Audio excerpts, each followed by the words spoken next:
There is a name that echoes through the corridors of scripture, history, and myth. A name spoken not in worship, but in warning. A name that conjures images of fire, sacrifice, and silence. That name is Moloch. But who or what was Moloch? Was he a god once worshipped in blood and flame? A demon forged in the crucible of religious reform? A ritual misremembered? Or a metaphor for something far more enduring? This is not merely a story about ancient religion. It is a descent into the logic of sacrifice itself, into the question of what we are willing to give up and why. From the valleys of Jerusalem to the furnaces of Carthage, from biblical bans to modern metaphors, we will trace the evolution of Moloch not only as a deity, but as an idea. Because Moloch never disappears. He simply changes form.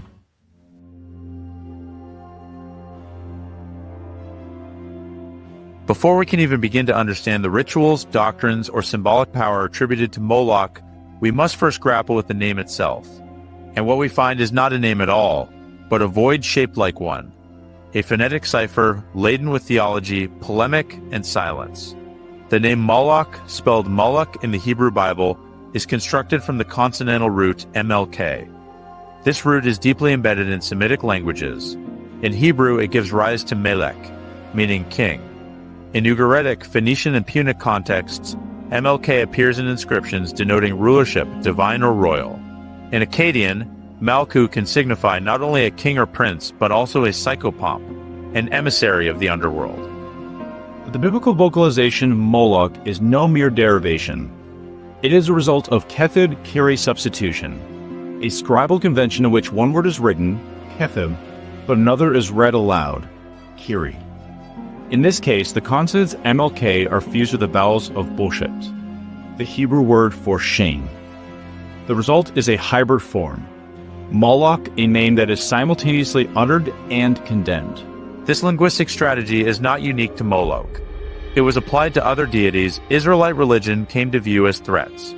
The god Baal, once perhaps synonymous with Yahweh in early Israelite contexts, was later rendered Boshet in names like Ishbosheth, man of shame, a conscious erasure and theological indictment. In the case of Moloch, this maneuver creates a paradox. We are given a name, but it is not a name. It is a denunciation disguised as a noun, a specter conjured from condemnation. Scholars have long debated whether Moloch was in fact a distinct deity. The traditional view, supported by church fathers like Jerome, and later echoed by medieval commentators, was that Moloch was a Canaanite or Ammonite god to whom children were sacrificed in a great bronze idol heated from within, a god of fire, hunger, and death. Modern scholarship, however, has increasingly cast doubt on this literalist interpretation. Otto Eisfeld in 1935 argued that MLK was not a divine name at all, but a technical term for a sacrificial offering, a molk sacrifice. In Punic funerary inscriptions from Carthage in North Africa, the term MLK frequently accompanies dedications to deities such as Baal, Hamat, or Tenet, often in the formula MLK-MR, possibly denoting a substitution sacrifice. According to this reading, what the biblical authors denounce as offerings to Moloch may have originally referred to a class of rituals rather than to a god. These rituals could involve child sacrifice, but they might also include animal substitutions or symbolic stand-ins, depending on the period and region. But whether Moloch was ever worshipped as a discrete deity or whether the name served only to encapsulate an abhorrent practice remains unresolved. Biblical references to Moloch in Leviticus 18:21-22:5, 1 Kings 11:7, and Jeremiah 7:31-32-35 consistently link him to child sacrifice, particularly the practice of passing children through the fire. Some scholars, such as John Day in Moloch, the god of human sacrifice in the Old Testament, maintain that Moloch was indeed a god, drawing parallels to similarly harsh deities in the region, and emphasizing the distinct polemical tone of biblical texts. Others, like Francesca Stavrokopoulou, view Moloch as a projection, an ideological construct invented to demarcate Israelite identity through contrast, a shadow against which Yahweh's moral superiority could be defined. Thus, even the question, who was Moloch, becomes a false start. It presumes there is a singular identity to unearth, when in fact there may only be layers of erasure, displacement, and polemic. Moloch may not be a god in a traditional sense. He may be a ritual code, a scribal ghost, a theological scandal encrypted into language. Yet precisely because he is undefined, he is powerful. He becomes a vessel into which cultures pour their fears, of foreignness, of idolatry, of sacrifice, of kingship turned monstrous. To speak the name Moloch, then, is to enter a labyrinth, not of worship, but of warnings. A name that was never spoken in devotion, only in dread.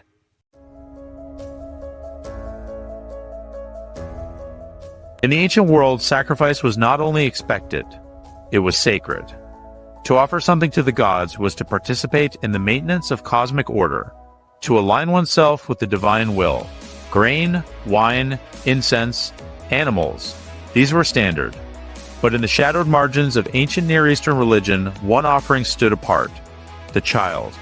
The cult of Moloch, or perhaps more accurately, the rituals labeled as such, exist in history as smoke, visible, pungent, but difficult to grasp. The Hebrew Bible denounces the practice unequivocally. You shall not give any of your children to devote them by fire to Moloch, Leviticus 18:21. Again in Leviticus 20, Deuteronomy 12 and 18, and most harrowingly in Jeremiah 7 and 19. We hear of children passed through the fire in the valley of Hinnom, or Gehenna, a word that would later become synonymous with hell. But what did these rites actually entail? The traditional image, shaped largely by Christian commentators and carried into modern imagination, is graphic and grim. A hollow brass statue with outstretched arms, heated from within, into which children are placed as offerings to Moloch. This portrayal, though vivid, is not found in the Hebrew scriptures themselves. It is derived from later sources, particularly the writings of church fathers such as Devours, Plutarch, and Tertullian, who described similar rites among the Carthaginians, where infants were allegedly burned alive to appease Baal Hamon. At Carthage, in the Tophet's sacred precincts lined with urns, archaeologists have unearthed thousands of burial jars containing the charred remains of infants and animals. Inscriptions on stelae invoke MLK offerings, sometimes alongside the names of deities like Tanit or Baal Hamon. Were these children sacrificed or merely buried after death? The debate continues.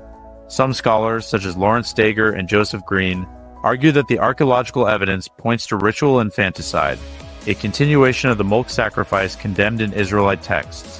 Others, like P.G. Mosca and Shelby Brown, suggest these burials may reflect high infant mortality rates and a later ritual commemoration rather than actual sacrifice. Still, the echoes between biblical condemnation and Punic ritual are striking, and the persistent connection between MLK and fire, death, and divinity cannot be dismissed. Whether literal sacrifice or symbolic rite, the ritual functioned as a binding act between the worshipper and the divine. It was an offering not of surplus, but of what was most precious. In this sense, Moloch is not merely a name or a rite. He is the embodiment of a principle, that the gods demand what costs us most. In his shadow, sacrifice becomes transactional, brutal, irrevocable. A theology of terror cloaked in devotion. And so we see why the biblical authors raged against him. Moloch's presence is not condemned casually. It is reviled, cast as the very reason for divine wrath and national downfall. In 2 Kings 23:10, King Josiah defiles the altar of Topheth in the valley of Hinnom, ending the rites associated with Moloch. The act is both religious and political, a purge of foreign influence, a reassertion of Yahwistic exclusivity. But history is never so clean. The very vehemence of the condemnation suggests that the rites were not obscure. They were present, powerful, perhaps even common among certain segments of Israelite society. The line between orthodoxy and apostasy was not always so clear. Moloch then was not only a religious threat. He was a rival vision of the sacred, one where the cost of divine favor was absolute. A god or ritual who asked for everything. And so, whether his fires burning Ammonite temples in Carthaginian Tophets, or in the imaginations of prophets and kings, Moloch became a symbol of excess. Not just of violence, but of the distortion of piety. Worshipped turned inward. Sacrifice without mercy. a god whose altar burns not only with fire, but with the haunting question, what are we willing to give up for the world we believe in?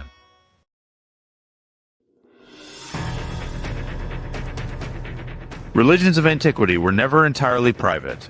To worship was to take part in the political theater of the sacred.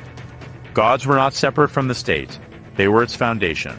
And among these, Moloch occupied a uniquely terrifying space, not just as an object of devotion, but as an instrument of governance, domination, and control.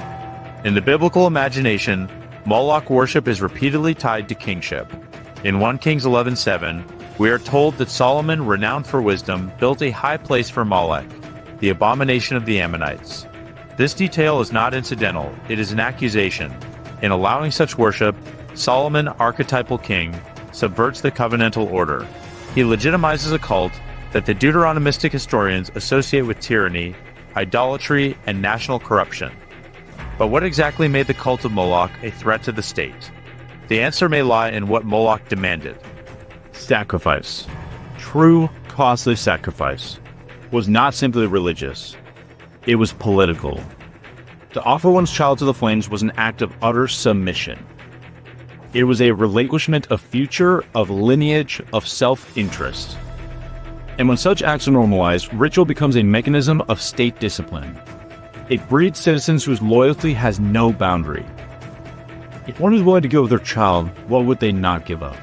In Carthage, as in Ammon, and perhaps parts of Judah, Moloch, or the MLK ritual, was not the periphery of religion. It was at its center. The elite administered the rites, the priesthood sanctioned them, and the ruling class likely saw them not as barbarism, but as necessity. This perhaps is why the Hebrew prophets reacted with such fury. In Jeremiah 19, the prophet stands before the valley of Hinnom and declares, "They have built the high places of Baal to burn their children in the fire as offerings to Baal," something I did not command or mention, nor did it enter my mind. The outrage here is theological, but also political. A God who demands such loyalty rivals not just Yahweh, but the moral structure that defines Israel's covenantal identity. Moloch threatens to transform religion from a system of justice into one of fear, from communal obligation into coerced loyalty. Moloch becomes, in essence, a symbol of sovereignty taken too far. In this way, Moloch parallels other ancient divine royal figures whose demands were absolute. The Assyrian god Ashur, the Egyptian pharaoh as living deity, the Roman emperor cult. Each fused divinity with political power. Each demanded forms of sacrifice, literal or symbolic, that reinforced the totality of their rule. But Moloch's infinity lies not only in this fusion, but in its extremity. He becomes the archetype of a state that devours its children, a regime in which the future is burned to secure the present. And this vision is not confined to antiquity. When modern poets and critics invoke Moloch as Allen Ginsberg did in Howl, or as political theorists do today, they do so to name this enduring specter, the system that demands everything and gives nothing back. The God who masks domination in the language of duty, the state that calls its sacrifices holy.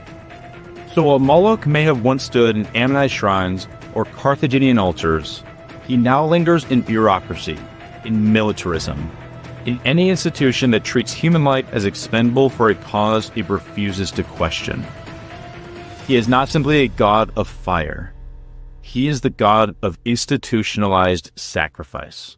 And that perhaps is why he was feared, not because he was alien, but because he was a mirror.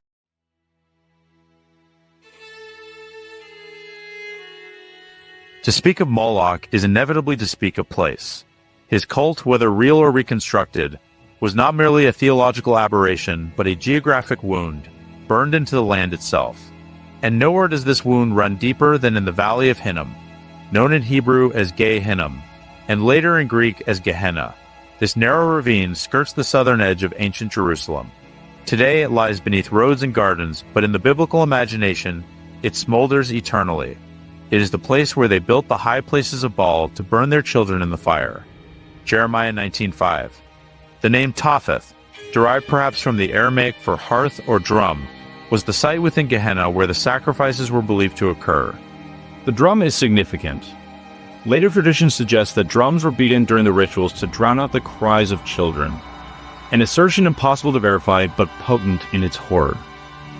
Whether literal or metaphorical, the idea is clear. Noise was needed to mask the price of devotion.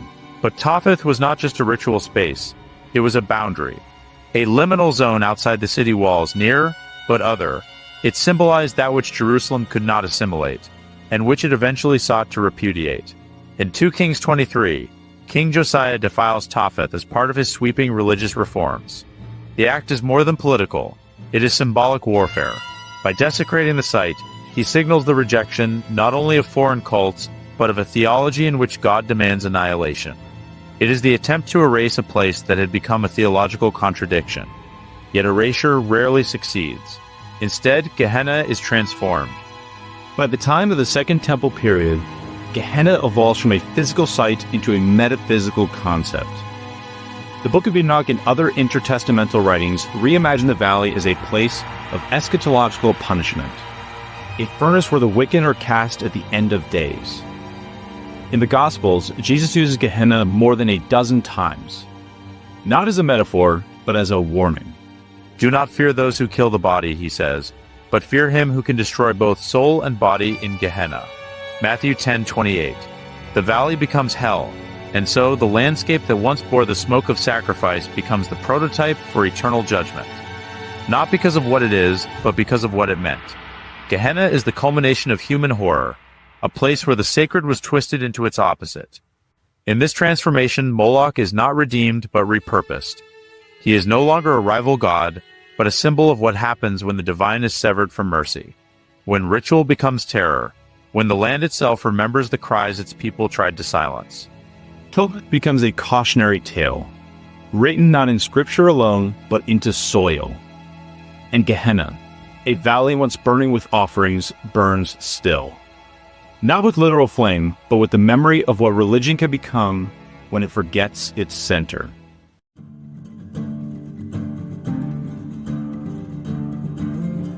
By now we have passed through fire, through shrines and valleys, through politics and polemic. But what remains when the ritual is outlawed, the idol broken, the valley defiled, what survives is the idea, the pattern. The god reconstituted not in temples, but in the collective unconscious. Moloch persists not because he is remembered, but because he is repeated. The Swiss psychoanalyst Carl Jung observed that ancient gods never truly die. They are repressed, only to return as psychological symptoms or cultural compulsions. Moloch in this light is not merely a historical deity. He is an archetype, the devourer, the god who demands too much, the power that consumes life under the illusion of necessity. In mythic structure, Moloch occupies the same territory as Cronus, who devours his own children to preserve his rule. He echoes the logic of the Aztec gods who require endless blood to keep the sun moving. He is not evil in the moral sense. He is mechanistic. He is the logic of sacrifice stripped of love, order without grace. In modern times, Moloch resurfaces not in fire but in metaphor. In 1868, the French poet Charles Baudelaire invoked Moloch as a symbol of the bourgeois soul corrupted by machinery and commerce. In 1955, Allen Ginsberg would famously resurrect him in his poem Howl. Moloch, whose mind is pure machinery. Moloch, whose blood is running money. Moloch, whose fingers are 10 armies. Here, Moloch is the totalizing force of industrial modernity. Capitalism, war, automation, bureaucracy. Not a god with temples, but a system with no face and infinite appetite. Philosopher Scott Alexander, in his viral essay Meditations on Moloch, goes further. He describes Moloch as the abstract principle behind runaway optimization, the reason why companies pollute, nations arm themselves, parents overwork, and individuals betray their values to compete. In his words, Moloch is the god of unhealthy competition. He is the demon that drives everyone to make sacrifices they hate, to gain advantages they don't want, for ends they cannot name. In this vision, Moloch is not worshipped because he is loved. He is worshipped because we have no choice. This is the psychological heart of the archetype. Moloch embodies the terror of necessity, the sense that to survive, to compete, to succeed, We must sacrifice what is most sacred, and then, having done so, we must pretend it was always worth it. He appears wherever systems override souls, wherever goals devour the means, wherever we find ourselves asking, what else can I give? And so, even in societies that no longer speak his name, Moloch endures, not in temples, but in spreadsheets, in social policies that discard the vulnerable, in ideologies that equate worth with productivity, in families broken by the pursuit of prestige, in a world where we are always trading our children for security, for success, for survival. The tragedy of Moloch is not that he was worshipped once. It is that we keep finding new altars for him. But archetypes can be faced. Myths can be rewritten. If Moloch is the god of blind sacrifice, then his antidote is not rage, but awareness. The decision to stop, to see, to say no. To remember that what is most sacred is not what we can offer up, but what we must protect.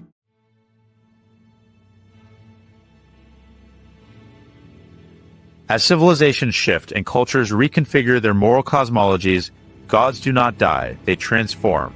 They are renamed, repurposed, and redeployed. And so it is with Moloch. Though his shrines may crumble, his logic remains. But to follow that logic into its modern disguises, we must examine his descent into another figure of dread, Mammon. If Moloch is sacrifice, Mammon is reward. Moloch asks for your child. Mammon offers you the world. In the New Testament, Mammon is not described as a demon or deity outright, but personified nonetheless. In Matthew 6:24, Jesus declares, "You cannot serve both God and Mammon." The implication is clear. Mammon is not money in the neutral sense. He is a rival master, a god of possession, accumulation, and control. The Church Fathers developed this personification further. Mammon became a name for wealth worshipped as a power. Gold turned God. In medieval theology, he stood among the 7 princes of hell, embodying greed. Where Moloch is terror and tyranny, Mammon is seduction. The sacrifice he demands is not immediate. It is incremental, subtle. He does not ask for fire, he asks for compromise. Yet the resemblance between the two is more than thematic. They form a continuum. If Moloch is the system that demands sacrifice, Mammon is often the reason for which we sacrifice. One burns the offering, the other receives its yield. This is not merely abstract theology. The fusion of Moloch and Mammon appears wherever economic systems require human costs to sustain growth. In sweatshops where children labor to clothe the affluent. In environmental policies where future generations are traded for present profit. In nations where the education, health, and dignity of the people are sacrificed on the altar of GDP. The literary world saw this convergence long ago. In John Milton's Paradise Lost, Mammon is a fallen angel who finds beauty in the wealth of hell itself. He is not deceived by false hope, only by gold. And he builds, alongside the other rebels, the infernal city of Pandemonium. Empire as damnation. Here we see the architecture of Moloch married to the economics of Mammon. A kingdom of endless extraction and endless expenditure. In modern critical theory, thinkers like Max Weber, Karl Marx, and Walter Benjamin trace similar lines. Capital becomes a religion unquestioned, omnipresent, demanding constant sacrifice and yet offering no salvation. As Benjamin put it, capitalism is a cult religion, perhaps the most extreme that ever existed. In this cult, Mammon is not opposed to Moloch. He is Moloch's heir. The outer forms change, no longer flames but markets, no longer idols but data. Yet the internal logic remains. Human beings become expendable for the maintenance of systems whose only justification is their own expansion. What unites these figures is the mechanization of value, the replacement of soul with function, of life with labor, of love with leverage. And yet, recognizing this evolution is not an act of despair. It is the beginning of resistance. For just as gods persist in shadow, they can be named, unmasked, and dethroned. To trace Moloch to Mammon is to understand not just how civilizations fall, but how they are persuaded to fall willingly.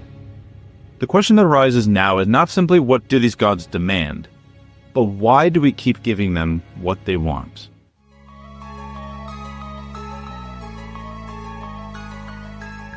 What then is the answer to Moloch? Throughout this journey, we have witnessed the many faces of the Devourer, the god who demands the child, the future, the soul itself. We have traced his evolution from Canaanite fire deity to biblical abomination, from prophetic warning to modern metaphor. And yet, for all his forms, Moloch remains one thing above all, a god of desecration. To face him is to confront the deepest inversion of the sacred, the taking of what is most innocent and making it fuel for power, control, and survival. But the antidote to desecration is not just refusal, it is reconsecration.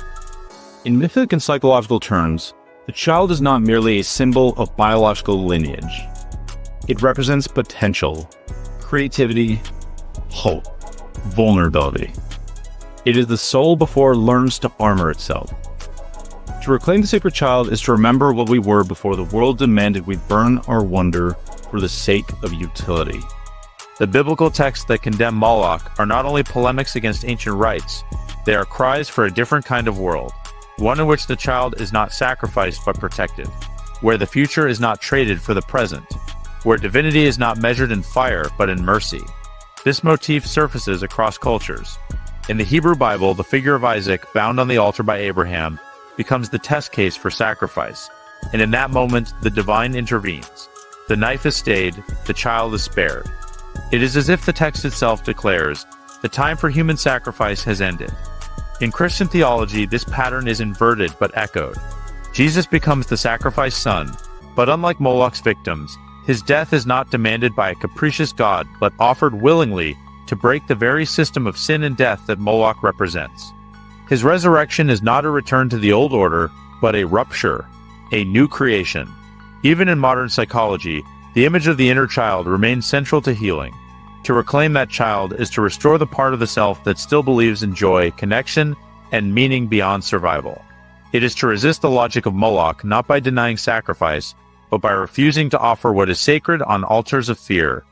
Because there will always be altars. The choice is whether we place on them our children or our illusions. Whether we build systems that demand our humanity or ones that reflect it. To face Moloch, then, is not merely to name an ancient evil. It is to recognize his whisper in the mechanisms of modern life, to see the fire flickering behind every choice that devalues the living for the sake of the profitable, the efficient, the expected. But once we see him, clearly, without myth, without disguise, we gain the power to turn away. And in that refusal, something sacred returns. A child steps off the altar. A new story begins. Moloch is not bound to temples or ancient texts.